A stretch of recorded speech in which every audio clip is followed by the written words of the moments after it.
Everyone नमस्कार, good morning दोस्तों।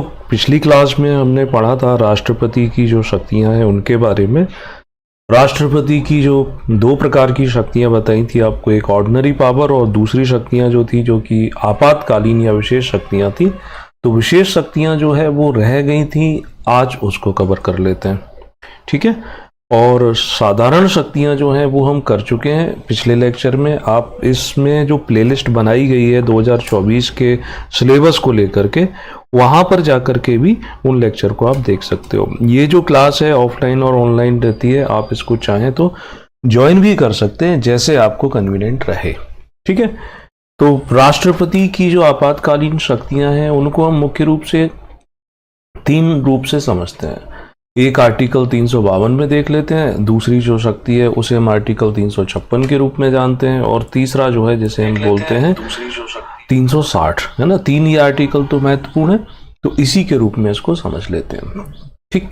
आप नोट्स साथ में बनाना चाहते हैं तो और अच्छी बात है। आप उसके लिए क्या कर सकते हो, एक पेपर पेन रखो और उसमें जो भी आपको महत्वपूर्ण बातें समझ में आती है उनके छोटे छोटे पॉइंट बना सकते हो, है ना।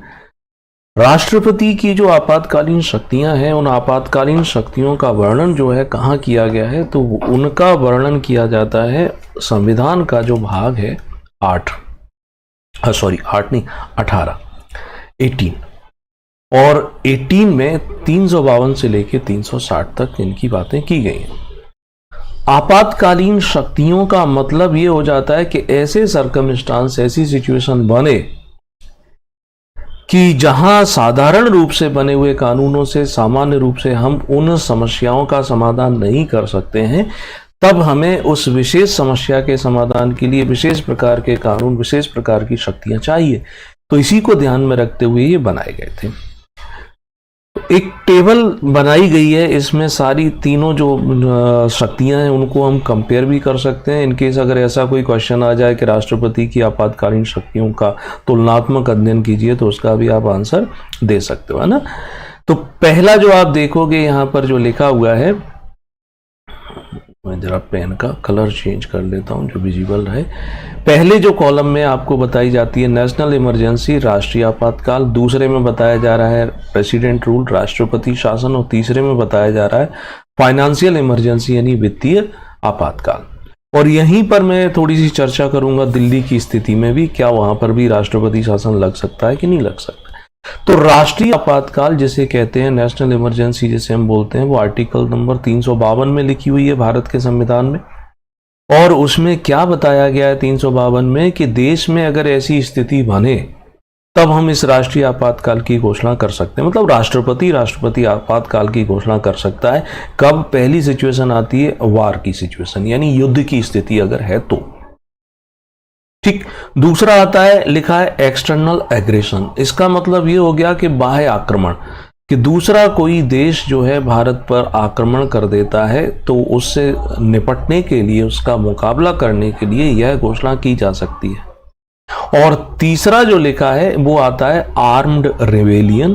पहले ये मूल रूप से शब्द नहीं था, यहां पर लिखा हुआ था आंतरिक विद्रोह या आंतरिक अशांति लिखा हुआ था, इंटरनल डिस्टर्बेंस।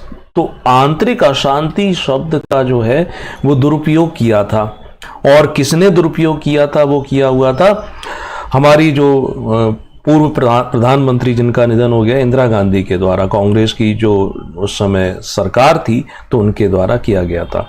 तो युद्ध, दूसरा आता है बाह्य आक्रमण, और इंटरनल डिस्टरबेंस यानी आंतरिक अशांति के आधार पर 1975 में 1975 में इंदिरा गांधी ने क्या किया, देश में राष्ट्रीय आपातकाल लगा दिया। आप सब जो इस लेक्चर को देख रहे हैं, मैं मान के चलता हूं कि उनका लेवल हमारे राजनेताओं से कई गुना बहुत अच्छा है। तो आप इस बात को बहुत अच्छे से समझ सकते हो, क्योंकि राजनीति में आरोप प्रत्यारोप लगते हैं। राजनीति क्या है? एक प्रकार से स्वार्थों की नीति होती है। वहां वोटों के लिए काम किया जाता है, सही और गलत की बातें की नहीं जाती। इंदिरा जी ने ये जो राष्ट्रीय आपातकाल लगाया था, क्यों लगाया था? इसके पीछे कारण था, इंदिरा जी का जो चुनाव था वो चुनाव कोर्ट के द्वारा अवैध घोषित कर दिया गया था। अवैध घोषित कर दिया गया था, तब ऐसी सिचुएशन बनी कि वो सत्ता छोड़ना नहीं चाहते थे। तो कैसे इससे बचें? तो 1975 में ये राष्ट्रीय आपातकाल लगा दिया। आधार बना कि देश में आंतरिक अशांति की स्थिति है। तो आंतरिक अशांति जैसी स्थिति ऐसी कुछ थी नहीं, बट राजनीतिक कारणों, इवन यहाँ पर ये कहा जाता है कि पहले अनाउंसमेंट कर दिया गया था राष्ट्रपति से, बाद में इस पर अप्रूवल लिया गया था। अब आगे चलकर क्या हुआ, इंदिरा जी की सरकार जो है चली जाती है और मोरारजी देसाई की सरकार आती है। तो मोरारजी देसाई की सरकार के द्वारा 44वां संविधान संशोधन किया गया, 44th अमेंडमेंट, और उसके द्वारा इस शब्द को हटा दिया गया। क्योंकि ये जो आपातकाल लगा था तो इंदिरा जी ने अपने विरोधियों को, इवन उनकी पार्टी में भी वे लोग जो इनका विरोध करते थे, सबको जेल में डाल दिया था। तो जब सरकार चेंज हुई तो उन्होंने 44वां संशोधन लेकर आए और इस आंतरिक अशांति शब्द को रिप्लेस कर दिया, इसको हटा करके उसके स्थान पर जोड़ा आर्म्ड रिबेलियन। यानी ये शब्द जो है वो कहता है सशस्त्र विद्रोह।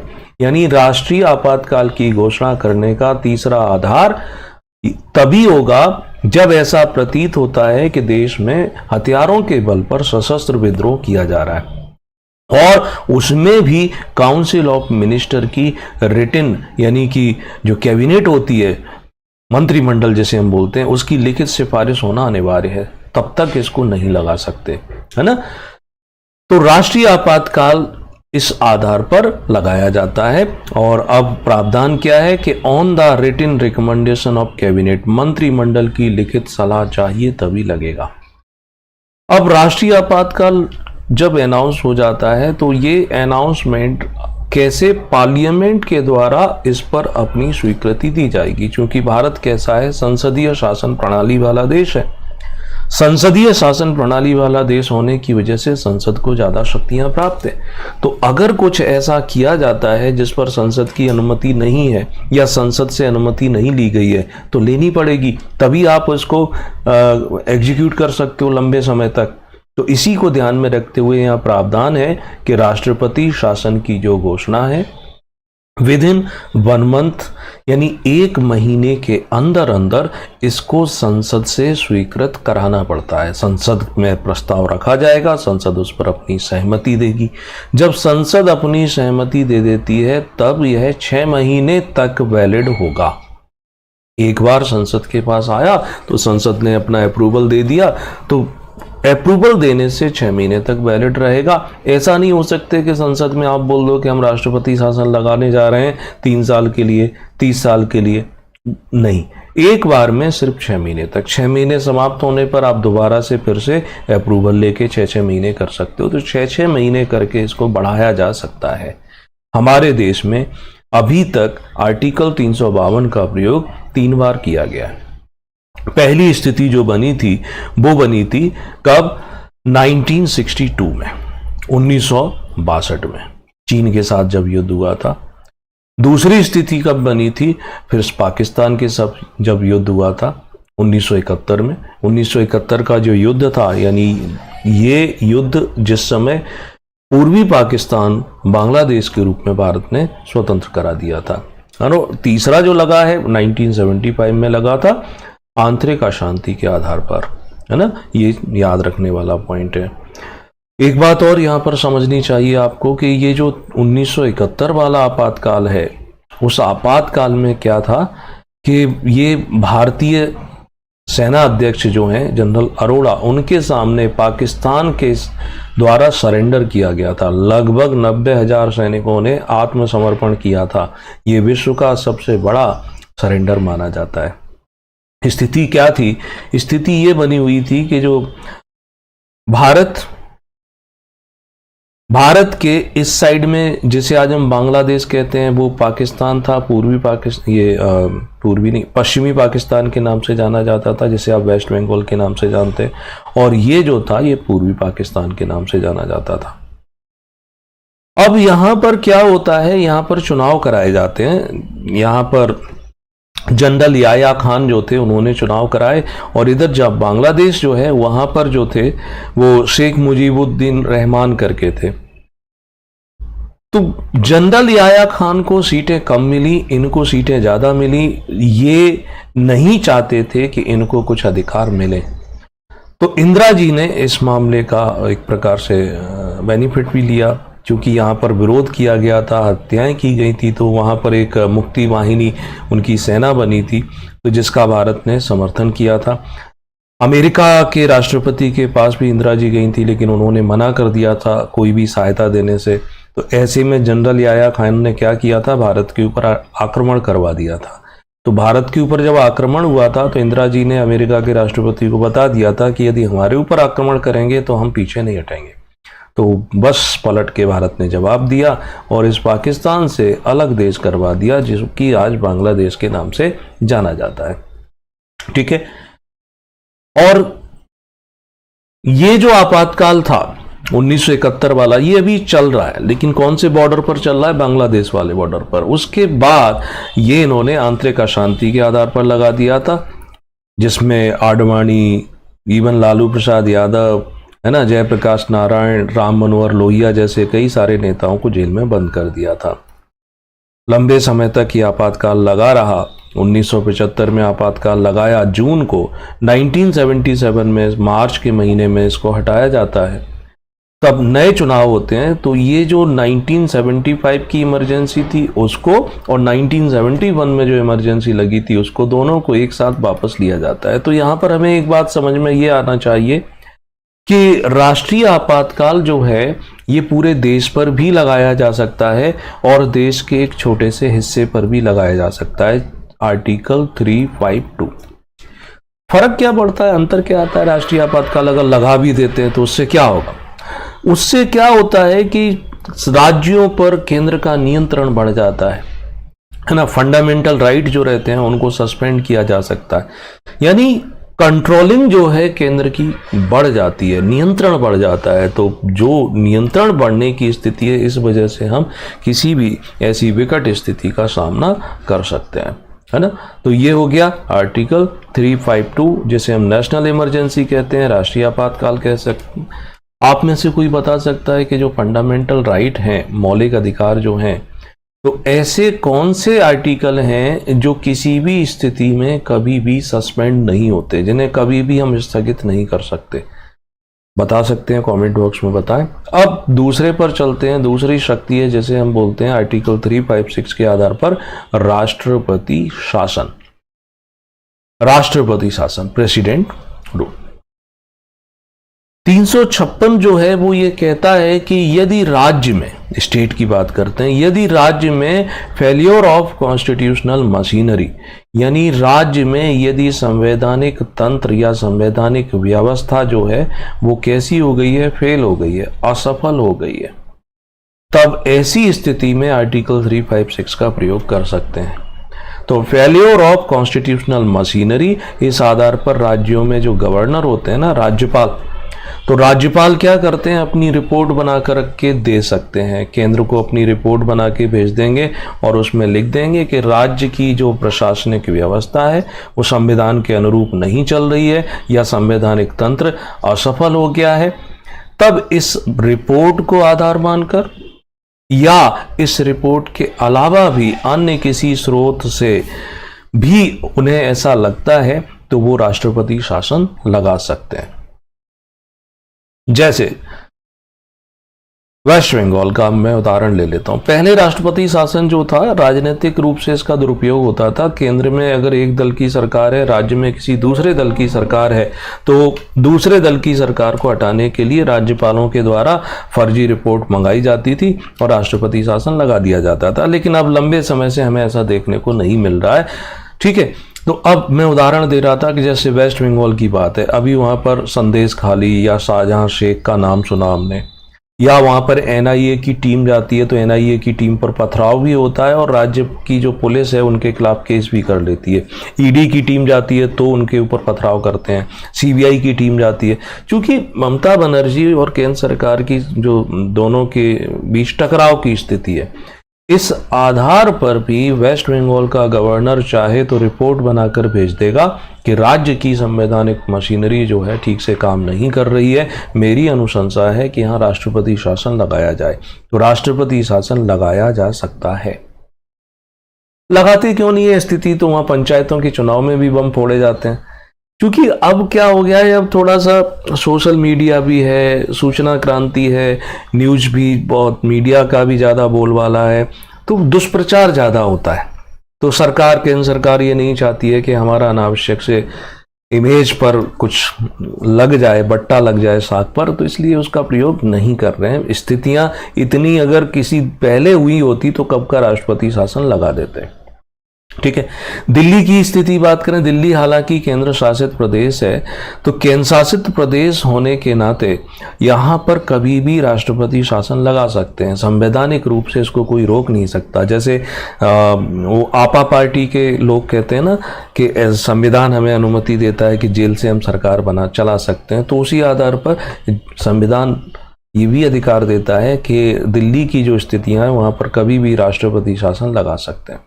कारण है, देखो दिल्ली में विधानसभा बनी हुई है, और विधानसभा बनी हुई है तो वहाँ पर मंत्री परिषद है, और मंत्री परिषद अपने एक लीडर को चुनती है, जैसे सीएम कहते हैं। अब सीएम दिल्ली में चूंकि राज्यपाल नहीं, लेफ्टिनेंट गवर्नर बनाए जाते हैं, तो लेफ्टिनेंट गवर्नर को समय समय पर सूचित करना पड़ता है कि सरकार के द्वारा क्या निर्णय लिए गए हैं, क्या फैसला लिया जा रहा है। एलजीबी जानकारी मांग सकता है, निर्णय होते हैं। मंत्री परिषद की अध्यक्षता सीएम को करनी पड़ती है। अब मंत्री परिषद का अध्यक्ष जेल में लंबे समय से बंद है, तो ऐसी स्थितियां बन जाती हैं कि वो रिपोर्ट बना के भेज सकते हैं कि यहाँ पर राष्ट्रपति शासन लगा सकते हैं। अब दोनों इस समय क्यों नहीं लगा रहे हैं, तो दोनों को कुछ ना कुछ ऐसा लग रहा है। उन्हें ऐसा लगता है कि अगर हम राष्ट्रपति शासन लगा देंगे तो दिल्ली की जनता के बीच में ये मैसेज जाएगा, देखो ये तो सरकार को बर्खास्त करना चाहते थे, इन्होंने कर दी।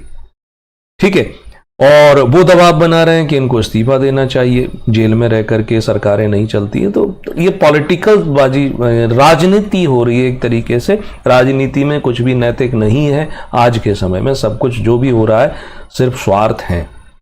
ठीक, अब राष्ट्रपति शासन जब लगता है तो क्या करना पड़ेगा, राष्ट्रपति शासन लगा दिया, उस पर संसद की परमिशन यानी उसका अप्रूवल लेना पड़ेगा। तो इसके लिए 2 महीने का समय मिलता है कि राष्ट्रपति शासन की घोषणा कर दी। जैसे मान के चलो 18 अप्रैल को राष्ट्रपति शासन लगा दिया किसी राज्य में, तो 18 अप्रैल से लेकर के मई जून यानी 17 जून तक का समय है।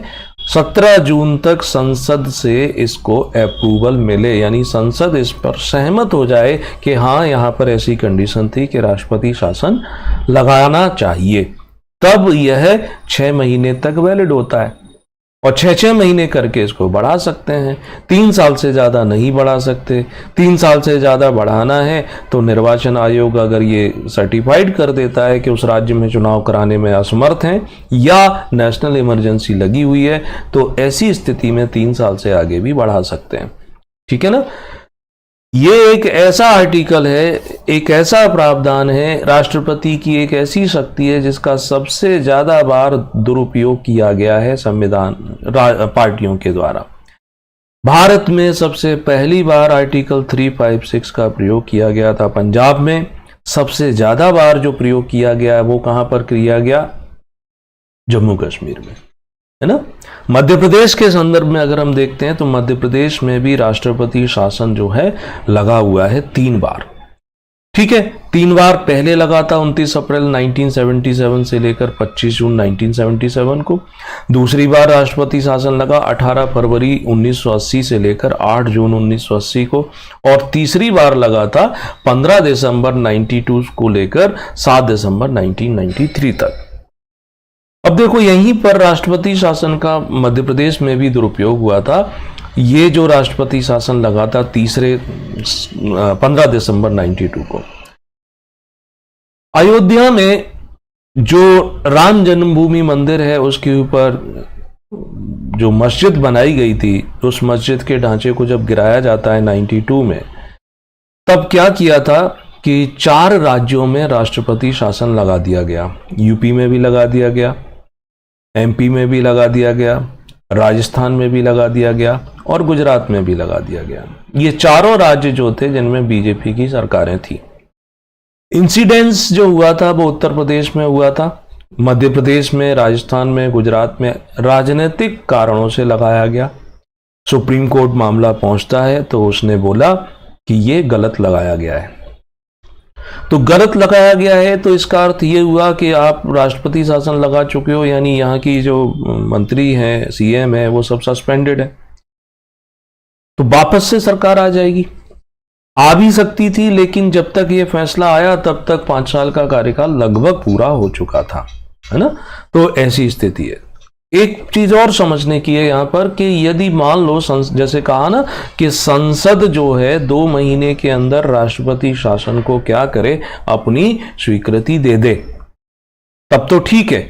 अगर मान लो संसद ने 2 महीने के अंदर उस पर अप्रूवल संसद से नहीं मिला, संसद से अप्रूवल का मतलब ये हुआ मान लो बहुमत नहीं है जिस सरकार केंद्र में है उसका, तब तो फिर से राज्य सरकार आ जाएगी। इसको एक उदाहरण से समझने की कोशिश करते हैं।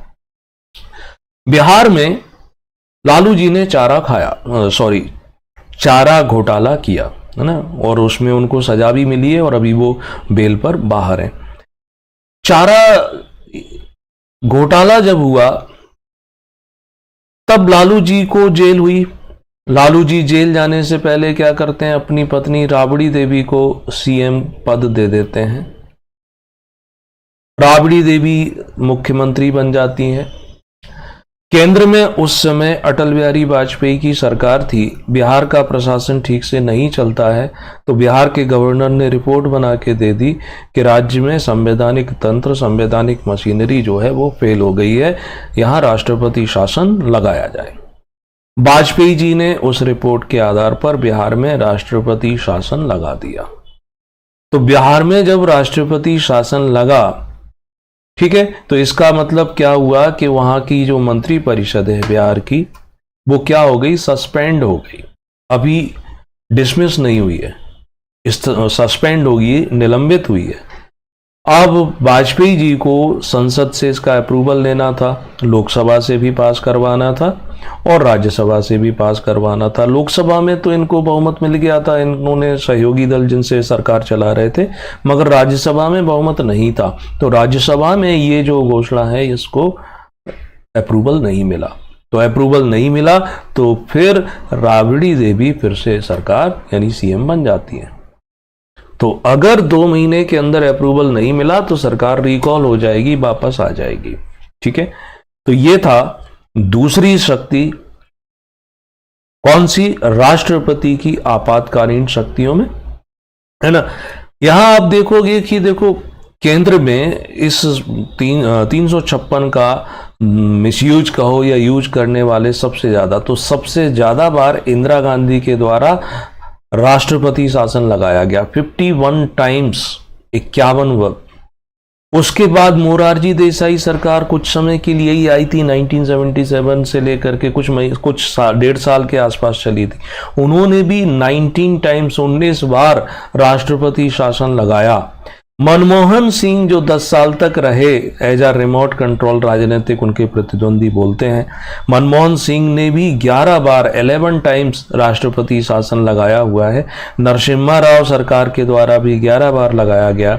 जवाहरलाल नेहरू ने 6 बार लगाया। जवाहरलाल नेहरू ने 6 बार लगाया, मतलब इस डाटा को देख करके हम ये नहीं समझ सकते कि नहीं जवाहरलाल नेहरू ने इसका दुरुपयोग नहीं किया था। देखो शुरुआती दिनों में केंद्र में जिस दल की सरकार थी, राज्यों में भी उसी दल की सरकार थी, यानी केंद्र और राज्य दोनों में कांग्रेस की ही सरकार थी। तो कांग्रेस अपनी कांग्रेस की सरकारों को क्यों हटाएगी, इसलिए जरूरत नहीं पड़ती थी, फिर भी उन्होंने 6 बार इसका उपयोग किया।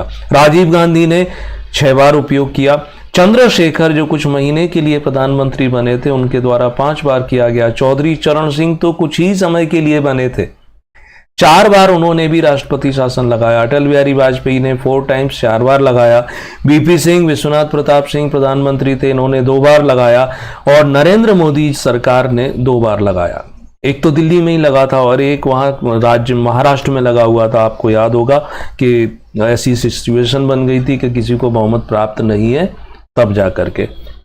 HD देवेगौड़ा प्रधानमंत्री थे, एक बार लगाया। लाल बहादुर शास्त्री जी जो थे उन्होंने भी एक बार लगाया हुआ है। तो ये आंकड़े आप याद कर सकते हो। तीसरा आपातकाल या तीसरी राष्ट्रपति की आपातकालीन शक्ति है जो आर्टिकल 360 में है, जैसे हम फाइनेंशियल इमरजेंसी बोलते हैं, वित्तीय आपातकाल बोलते हैं। वित्तीय आपातकाल तब लगेगा जब देश में वित्तीय स्थायित्व को खतरा उत्पन्न हो जाए, any financial instability of nation. एक आधार लिखा हुआ है कि देश में यदि वित्तीय स्थायित्व को खतरा उत्पन्न होता है तब, ठीक है। इसमें भी क्या होगा, 2 महीने के अंदर अंदर संसद से इस घोषणा को पास करवाना पड़ेगा, तब जाकर ये 6 महीने तक वैलिड होगी। 6-6 महीने करके बढ़ा सकते हैं। अभी तक 360 का उपयोग भारत में एक भी बार नहीं किया गया है। सिचुएशन बनी थी 1990 के दशक में कि वित्तीय स्थिति हमारे देश की खराब हो गई थी, जब LPG की शुरुआत होती है, लिबरलाइजेशन, प्राइवेटाइजेशन और ग्लोबलाइजेशन। यानी 1992 में 92 में इंदिरा जी का जब कार्यकाल समाप्त हुआ और राजीव गांधी का कार्यकाल जब समाप्त हुआ, राजीव गांधी का नाम आ गया था बोफोर्स स्कीम में। उसके बाद कोई स्थायी सरकार नहीं बनी जो 5 साल तक चलती। कुछ समय तक विश्वनाथ प्रताप सिंह रहे, कुछ समय तक चंद्रशेखर रहे, कुछ समय तक इंदु कुमार गुजराल रहे, HD देवेगौड़ा, ऐसे चलता रहा। तब ऐसी स्थिति में PV नरसिम्हा राव जो हैं वो प्राइम मिनिस्टर बने थे। PV नरसिम्हा राव दक्षिण भारत से आते थे, उत्तर भारत में उन्हें पसंद नहीं किया जाता था। वो तैयारी करने लगे थे वापस दक्षिण भारत में जाने की, और संयोग से कुछ ऐसी स्थिति बनी कि वो उस समय देश के प्रधानमंत्री बने। PV नरसिम्हा राव प्रधानमंत्री बने, योग्य व्यक्ति थे। उन्हें मालूम था कि देश की आर्थिक स्थिति जो है बहुत ही ज्यादा खराब हो चुकी है। अब PV नरसिम्हा राव जब प्राइम मिनिस्टर बनते हैं तो उन्होंने क्या किया, प्राइम मिनिस्टर बनने के साथ कि कौन आर्थिक स्थिति खराब है इसका मतलब है हमें अपना सोना जो है वो गिरवी रखना पड़ा था। तब ऐसी स्थिति में वित्त मंत्री कौन बनेगा, फाइनेंस मिनिस्टर कौन बनेगा, तो इन्होंने अपने एक विशेष मित्र को भेजा डॉक्टर मनमोहन सिंह के पास। डॉक्टर मनमोहन सिंह जो है RBI के गवर्नर रह चुके हैं, इकोनॉमिस्ट हैं, अर्थशास्त्री हैं, तो उनके पास भेजा। उनसे बात हुई और उन्हें बोला कि देखिए आपको वित्त मंत्रालय मिलेगा और देश की वित्तीय स्थिति ऐसी अच्छी नहीं है, हमें कुछ कठोर निर्णय लेने पड़ेंगे। यदि फायदा हुआ तो उसका क्रेडिट सरकार ले जाएगी और यदि नुकसान हुआ तो उसका क्रेडिट आपको मिलेगा। मनमोहन सिंह तैयार हुए। PV नरसिम्हा राव और मनमोहन सिंह दोनों ने मिलकर के LPG लेकर आते हैं, देश में सुधार की बातें करते हैं, तब जाकर के स्थिति सुधरी और आगे चल करके सिचुएशन अभी ऐसी बनी है कि भारत जो है विश्व की तीसरी अर्थव्यवस्था होने की ओर आ जाएगा, 5वीं से धीरे धीरे बढ़ता जाएगा, है ना। बशर्ते लीडरशिप अच्छी रहे, लीडरशिप के साथ साथ जो ब्यूरोक्रेसी है वो भी अच्छी रहे तो। और यदि जातिगत मुद्दों में, मुफ्त की चीजें बांटने में, इनमें अगर कोई उलझा रहा तो फिर से ये स्थिति खराब होगी। खैर, इनसे हम बाहर निकलते हैं, हम आते हैं ये 3 जो हैं राष्ट्रपति की आपातकालीन शक्तियां।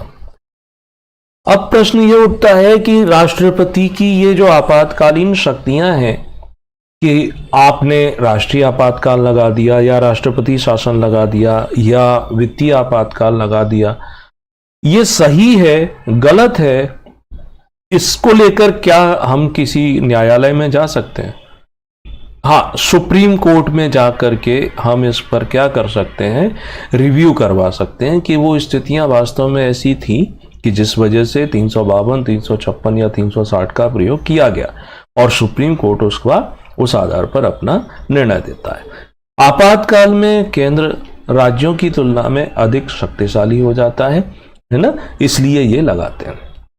देखो, हमारे देश में अभी सिचुएशन ऐसी है कि राष्ट्रपति जो सुप्रीम कोर्ट है वो बहुत ज़्यादा हमें एक्टिव दिखाई देता है कई सारी चीज़ों को लेकर के। सुप्रीम कोर्ट, जैसे अभी इलेक्टोरल बॉन्ड का मैटर चल रहा है, सुप्रीम कोर्ट ने बोला कि ये इलेक्टोरल बॉन्ड जो है इसकी जानकारी निर्वाचन आयोग को दी जाए, निर्वाचन आयोग उसे पब्लिक करेगा। सुप्रीम कोर्ट यानी हमारे देश में जो न्यायपालिका है, न्यायपालिका कैसे काम करती है? न्यायपालिका बने हुए कानून के आधार पर काम करती है। यानी अगर कोई लॉ है, उस लॉ में जैसा लिखा है वैसा नहीं होता है तो सुप्रीम कोर्ट उसको कैंसिल कर सकता है। ठीक है, मान लो जैसे पार्लियामेंट है, हमारी संसद है, संसद ने कोई लॉ बनाया, कोई कानून बनाया, संसद कानून बनाती है, उसकी एक अपनी पर्टिकुलर प्रक्रिया है, यानी विधेयक रखा जाएगा, दोनों सदनों में उसे प्रस्तुत किया जाएगा, वोटिंग कराई जाएगी, ये है ना, वो सब प्रक्रिया से पास होने के बाद वो राष्ट्रपति के पास आएगा, राष्ट्रपति उसको क्या करेगा, सिग्नेचर दे देगा तो कानून बन जाएगा। मैं एक उदाहरण लेता हूं, जैसे 3 जो कृषि बिल थे एग्रीकल्चर वाले, या सीए का एग्जाम्पल ले लेते हैं, सिटीजनशिप जो अमेंडमेंट एक्ट जो है, तो सिटीजनशिप अमेंडमेंट एक्ट यानी लोकसभा, राज्यसभा, राष्ट्रपति, इन सब के पास होते हुए तब जाके कानून बना और अब वो इनेक्ट हो गया, लागू हो गया। 2019 में ये बना था और अभी 2024 से ये लागू हो गया है। इसको लेकर के अब कोई सुप्रीम कोर्ट जाता है, जैसे गए भी है, तो सुप्रीम कोर्ट क्या करेगा, इस कानून की जांच करेगा कि ये कानून सही है या गलत है। तो भारत की न्यायपालिका सुप्रीम कोर्ट में इस कानून की जांच करेगा, वो ये देखेगा कि इस कानून को बनाते समय इस पूरी की पूरी प्रोसेस का यानी प्रक्रिया का ठीक से पालन किया गया है। अगर प्रक्रिया का पालन ठीक से किया गया है देन ओके, ठीक है। वो ये नहीं देखेगा कि इसका ऑब्जेक्टिव क्या है, उद्देश्य क्या है, उद्देश्य चेक करना सुप्रीम कोर्ट का काम नहीं है। ठीक है, ध्यान रखना ये बात। तो भारत में न्यायपालिका, कभी कभी न्यायपालिका अपने अधिकार क्षेत्र से बाहर जाकर के भी काम करने लगती है। कभी कभी हमें ऐसा देखने सुनने में भी आता है, समझने में भी आता है कि जो न्यायपालिका है उसके निर्णय बायस्ड भी प्रतीत होते हैं, है ना। जैसे नुपुर शर्मा का आपने उदाहरण सुना होगा। नुपुर शर्मा ने जो टीवी डिबेट में कहा, उन्होंने किताब का रेफरेंस देकर के कहा था, तो न्यायपालिका ने तुरंत उनके बारे में ऐसी ऐसी बातें कही, और जब सर तन से जुदा के नारे लगे तो न्यायपालिका कुछ नहीं बोल पाई, तो उन सब चीज़ों को फिलहाल के लिए छोड़ देते हैं। तो ये तो थे राष्ट्रपति की आपातकालीन शक्तियां। मैंने आपको कल के लेक्चर में कहा था कि राष्ट्रपति का निर्वाचन की जो प्रणाली है, आनुपातिक प्रतिनिधित्व की एकल संक्रमणीय विधि, उसको डिटेल में समझेंगे, तो वो भी मैं आपको डिटेल में समझा देता हूं आज। इसके पूछे जाने की संभावना तो 0 होती है ना। Proportional representation by means of single transferable vote, यानी आनुपातिक प्रतिनिधित्व की एकल संक्रमणीय विधि, इस विधि से राष्ट्रपति का निर्वाचन होता है, इसी से उपराष्ट्रपति को चुना जाता है, इसी से राज्यसभा के सदस्यों को, इसी के द्वारा विधान परिषद के सदस्यों को चुना जाता है। ये प्रणाली सबसे अच्छी मानी जाती है इलेक्शन के लिए, लेकिन ये जटिल है, कॉम्प्लिकेटेड है। कॉम्प्लिकेटेड होने की वजह से इसका प्रयोग हम आम चुनाव में नहीं करते हैं, यानी लोकसभा के चुनाव में भी नहीं करते हैं, विधानसभा में भी नहीं करते हैं, पंचायतों में भी इसका प्रयोग नहीं करते हैं। क्यों? थोड़ा सा कॉम्प्लिकेशन समझो कि राष्ट्रपति का अगर चुनाव कराया जाना है तो राष्ट्रपति के चुनाव में कौन भाग लेता है, तो उसमें मैंने आपको बताया था member of parliament, elected member of parliament, यानी मेंबर ऑफ पार्लियामेंट लोकसभा के मेंबर को भी बोलते हैं, और मेंबर ऑफ पार्लियामेंट जो है राज्यसभा को भी बोलते हैं।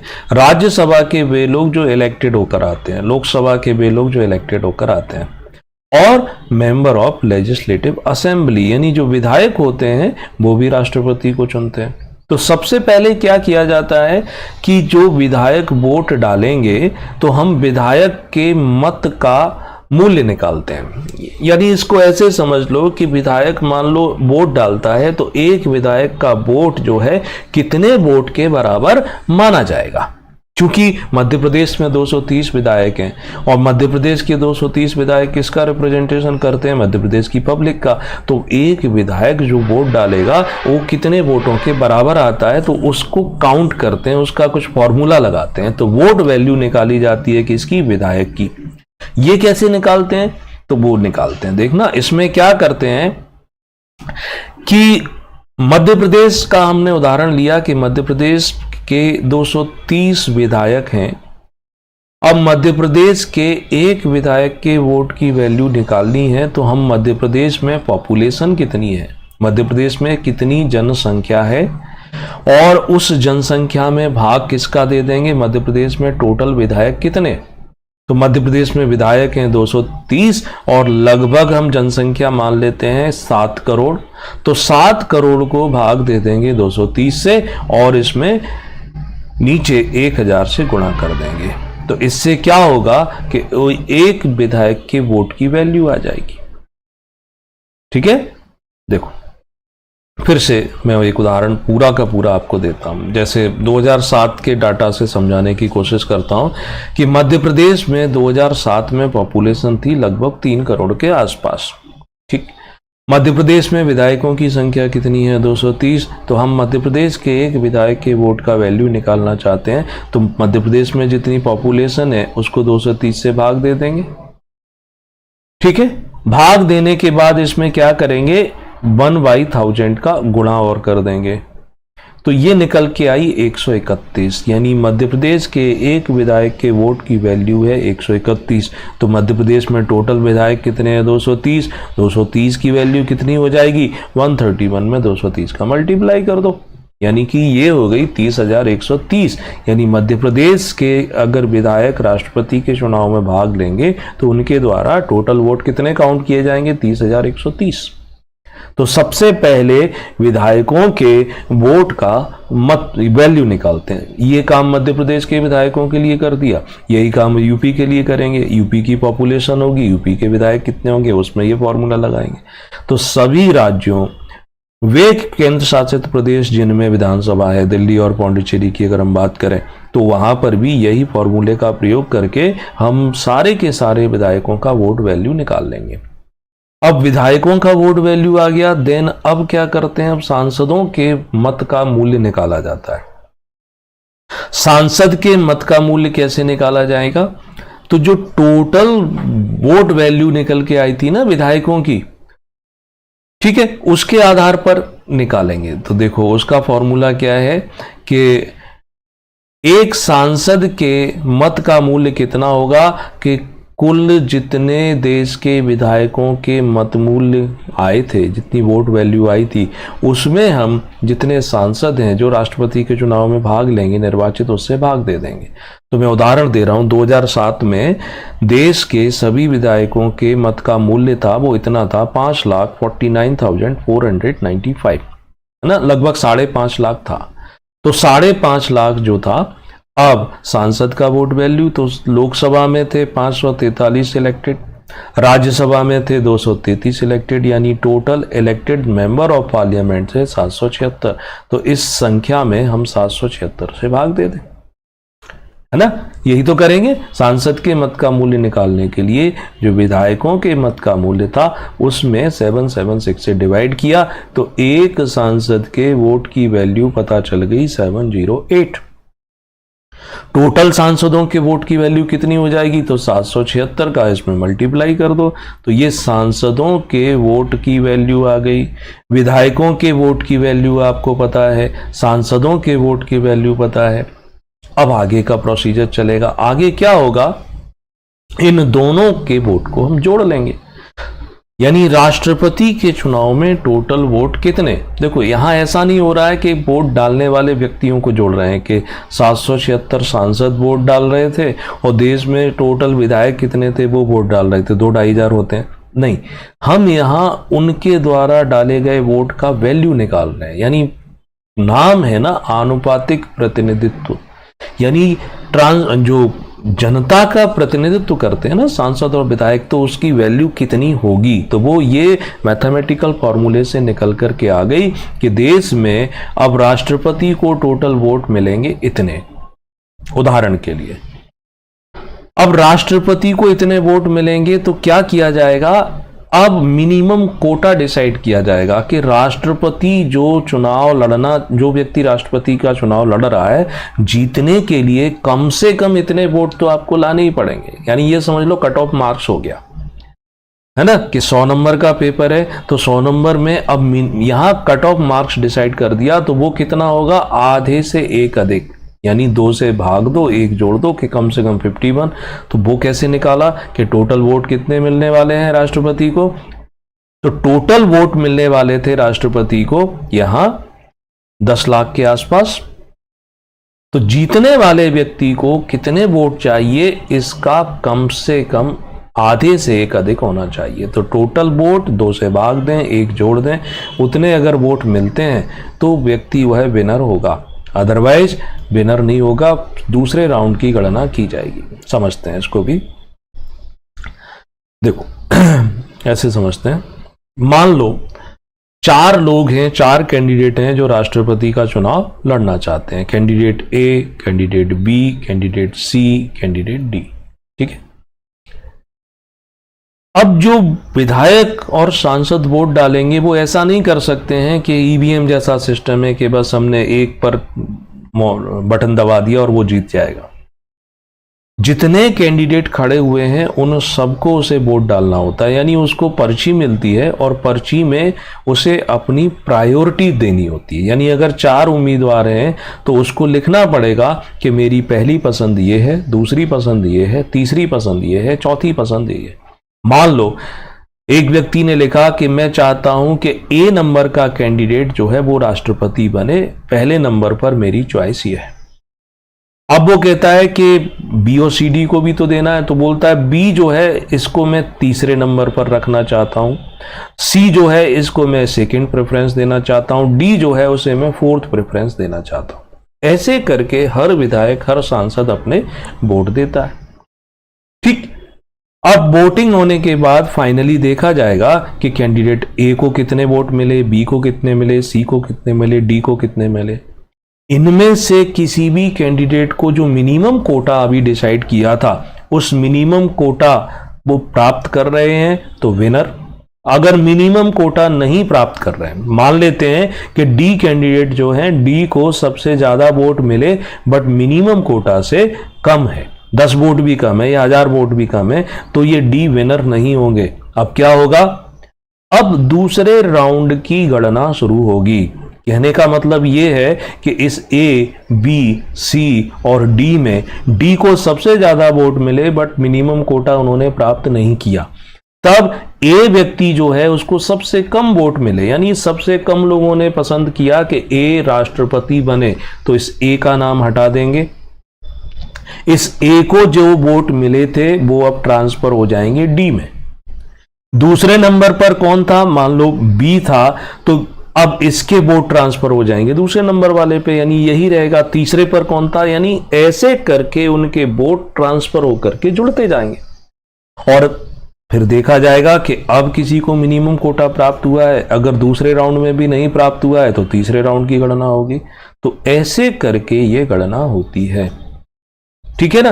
तो इसको कहते हैं आनुपातिक प्रतिनिधित्व की एकल संक्रमणीय विधि, है ना।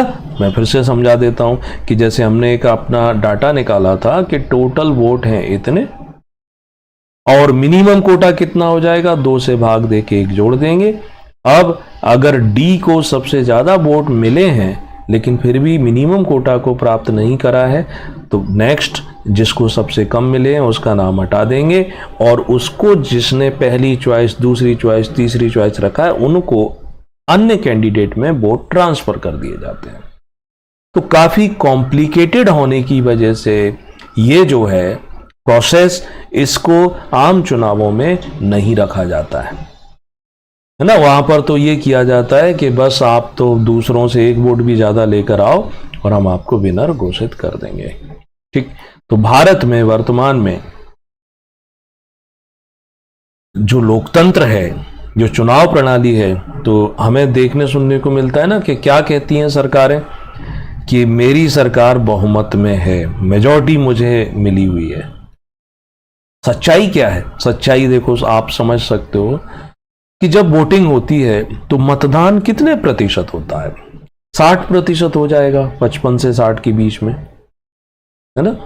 ऑन एन एवरेज किसी भी जगह 60% से ज्यादा मतदान तो नहीं होता ना। यानी कहने का मतलब है 100 वोटर हैं, उसमें से सिर्फ 60 लोग वोट डालने गए थे। अब ये 60% जो वोट हैं वो जीतने वाले कैंडिडेट को नहीं मिले थे ना। उम्मीदवार तो कई सारे खड़े हुए हैं ना, लगभग 5-10। मैं सिर्फ 3 ले लेता हूं कि 3 उम्मीदवार तो ऐसे होते हैं, एक वो जिसको सबसे ज्यादा, एक दूसरा उसका निकटतम प्रतिद्वंदी। तो 60% वोट जो हैं उसमें जीतने वाले को बड़ी मुश्किल से कितने मिलते होंगे? 25% मिलते होंगे, इसको 20% मिलते होंगे, फिर अन्य को धीरे धीरे कम हो जाता है ना। ऐसा तो है नहीं कि पूरे 60% इसी जीतने वाले को मिल गए। उसको मुश्किल से 20-25% वोट मिले, और 25% वोट मिले इसका मतलब ये हो गया 100 में से सिर्फ 25 लोग चाहते हैं कि आप विधायक या आप सांसद बने। 75 लोगों ने आपको नहीं चुना है, और क्या आप कहते हैं कि हमारा तो बहुमत है। लेकिन ये प्रक्रिया अभी तो चल रही है, चलती रहेगी। नोटा का प्रोविजन भी किया गया है,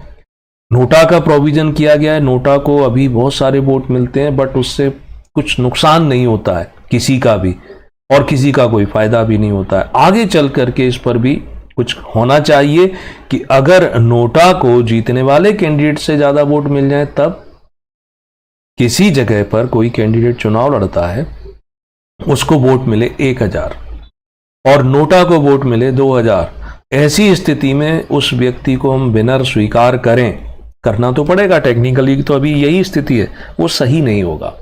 तो आगे पता चलेगा कि इस पर विधायिका कुछ सोचती है या न्यायपालिका कुछ स्टेप लेती है।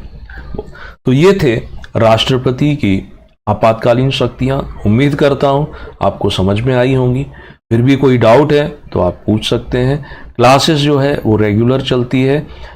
यूट्यूब पर आपको सारे लेक्चर नहीं मिल पाते हैं, मगर एप्लीकेशन पर या ऑफलाइन क्लास में आपको सारे लेक्चर मिल जाते हैं, तो आप उससे जुड़ सकते हैं।